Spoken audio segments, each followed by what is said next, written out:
Hapa niko na binti yangu hapa, naona asubuhi, na kitu ambacho wazazi wengi tunakosea ni kuwapeleka watoto wa umri huu. Unaosema anapelekwa boarding, anakwenda bweni. Bweni unaenda kumpoteza, kwa sababu unampoteza angali akiwa mdogo kabisa, kwa sababu kule bwenini ina maana utakosa nafasi ya kuweza kumfundisha angali mdogo. Umri kama huu ndio umri ambao mtoto hujifunza vitu vingi zaidi.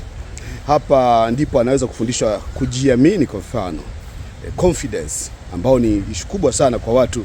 Unakuta mtu ameweza kusoma ngazi kubwa sana ya elimu, lakini akawa na nafasi yote, nisubiri kidogo, lakini bahati mbaya unakuta hawezi kujiamini, hawezi kutetea hoja zake, hawezi kusimama. Kwa mfano kama ni mwanamke, hawezi, kila walipo watu wengine, hawezi kujiamini kusema hiki ndio hiki, haya ndio mawazo yangu, hawezi kusema. Hiyo ni hatari kubwa sana.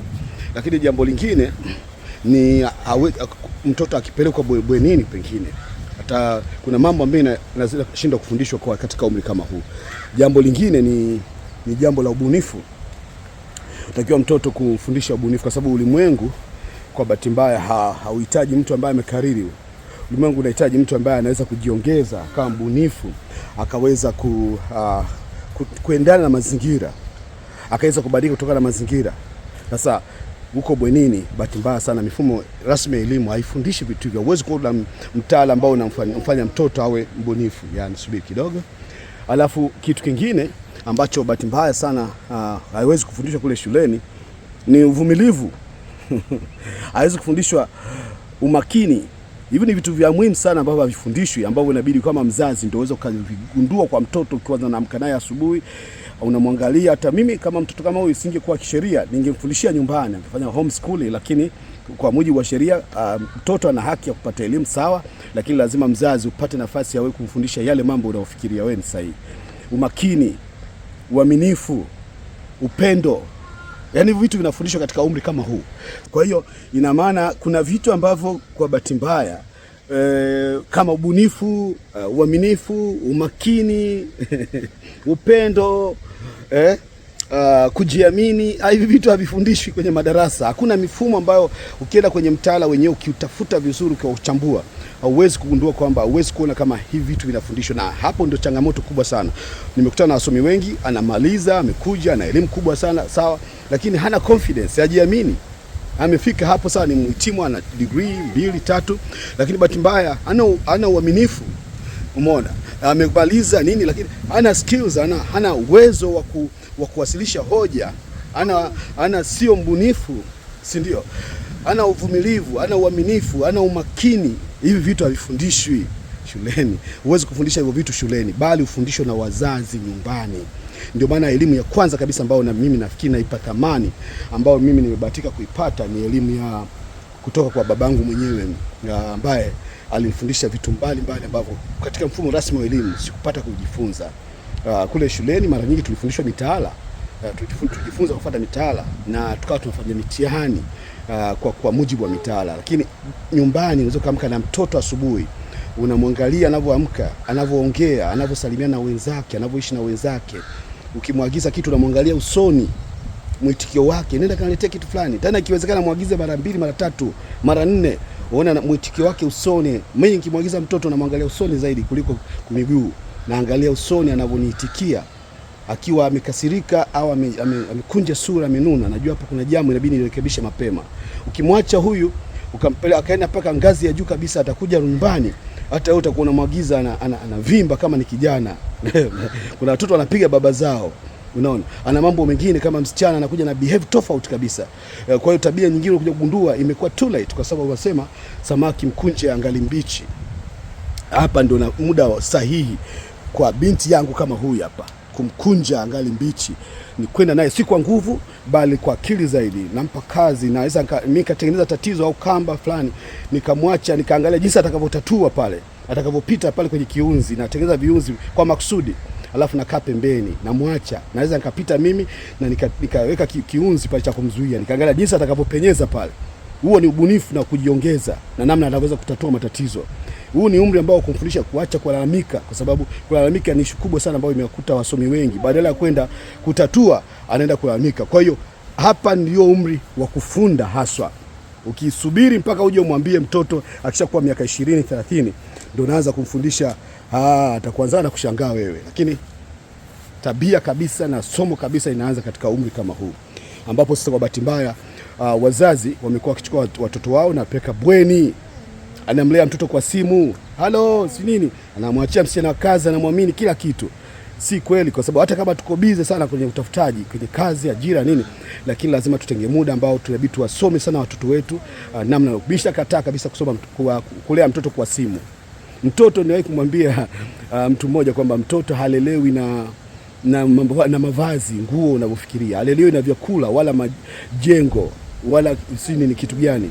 Mtoto analelewa kwa kumuona, kwa kuzungumza naye, kusikia hata sauti anavyocheka, unasikia kwamba anachekaje huyu, anatamkaje maneno. Haya yote ni msingi sana ambao bahati mbaya huwezi kufundishiwa mtoto wako na mtu yeyote isipokuwa wewe mwenyewe, na hiyo ni msingi sana. Na nimegundua kwamba baada ya kumpeleka shule tumepata watoto ambao wana matokeo ya mitaala. Yaani ukuta mtoto amemaliza lakini ana uwezo wa kukariri zaidi, analeta vitu kama copyright, anakuletea kitu kama vile flash unavyo play muziki, yani na kumbukumbu kama za flash au mkanda video, ana kumbukumbu tu zaidi, lakini hawezi kutafsiri zile kumbukumbu kwenye maisha halisi, hawezi kutawala mazingira yake. Na kitu ambacho nimeshangaza sana, ukuta wasomi wengi watoto wetu wanamaliza, anakuja kwa sababu amekuwa na elimu ya kukariri kama vile ambavyo inaweza kukariri AI, anakuja pale. Kwa hiyo unamwambia, mfano mimi nisoma masomo ya physics.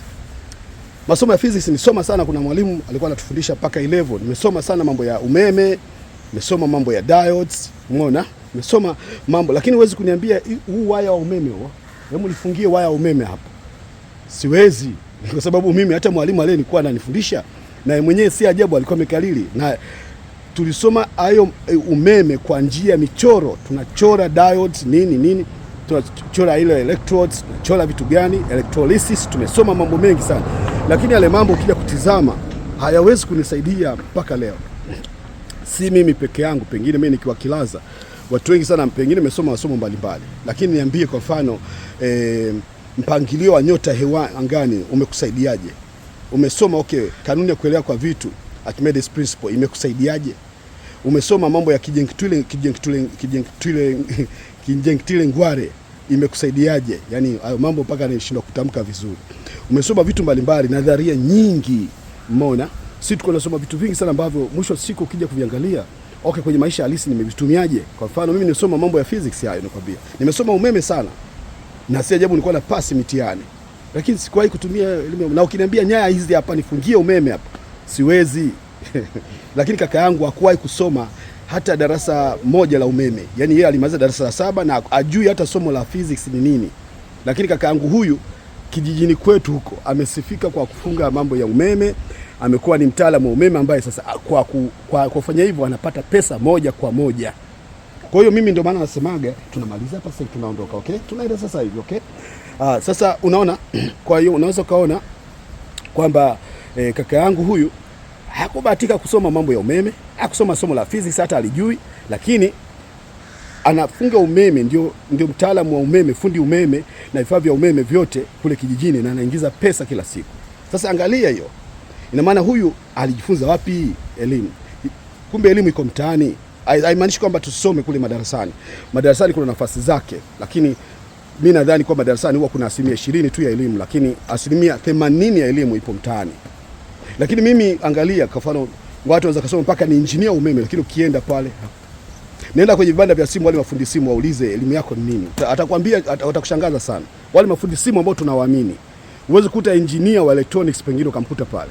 Sasa inakuaje hao ambao huyo engineer electronics utamkuta anapambana na karatasi, anaenda kuomba kazi, anaomba ajira, ana kipato, ametembea mpaka kiatu kimeisha sole, anatafuta kazi ya kutengeneza simu, anatafuta kazi kwenye makampuni ili aajiriwe, huyo engineer huyo wa electronics. Lakini kuna kijana darasa la 7 ameenda mtaani, kajifunza utengenezaji wa simu, anapenda utengenezaji wa simu, kaanzisha kijiwe, kawa fundi mkubwa sana utengenezaji simu, mpaka sasa anaingiza pesa na ni milionea.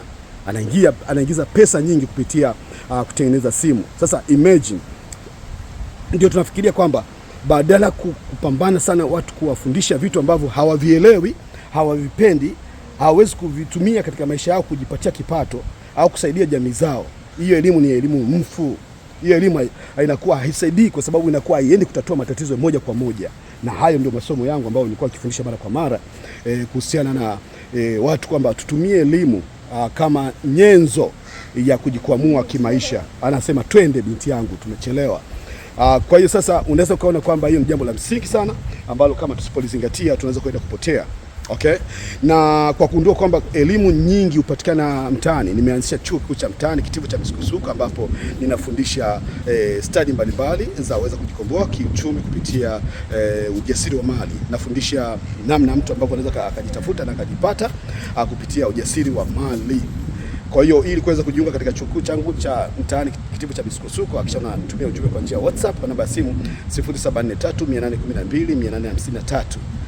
Nitaweza kutumia pia kitabu cha ushuhuda wangu ambacho nimeweza kuandika kwa miaka takriban 10 nikifundisha masuala mbalimbali ya namna mtu kujitafuta na kujipata. Sasa binti yangu anasisitiza twenzetu, anasema twende, anahisi kama tunachelewa, na ni kweli nimemchelewesha, kwa sababu katika vitu ambavyo inabidi kufanya kwa watoto inabidi kuwaheshimu wakati tukiwafundisha, tusiwaogopeshe. Tusiambie wewe uwezi. Unakuta mama anamtukana mtoto, wewe mjinga kama babako wewe, sijui nini, unaweza nini wewe. Sasa pale unaanza kumpandikiza maneno ambayo mwisho wa siku yale maneno yatamuumiza mpaka ukubwani, atakuwa hajiamini.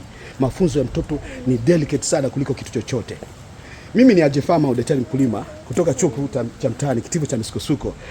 Nakuomba usubscribe, like na kushare video hii, na tukutane katika makala ijayo. Hapa nampandisha ngazi hapa. Okay. Una maoni yoyote kuhusiana na hiki? Tafadhali niandikie chini ya video hii, nami nitakujibu mara moja. Tunaenda zetu kunywa chai. Nasema twende tunachelewa. So see you in the next video. Asante kwa kutizama video hii. Bye. Wasema bye. Bye. Sema bye.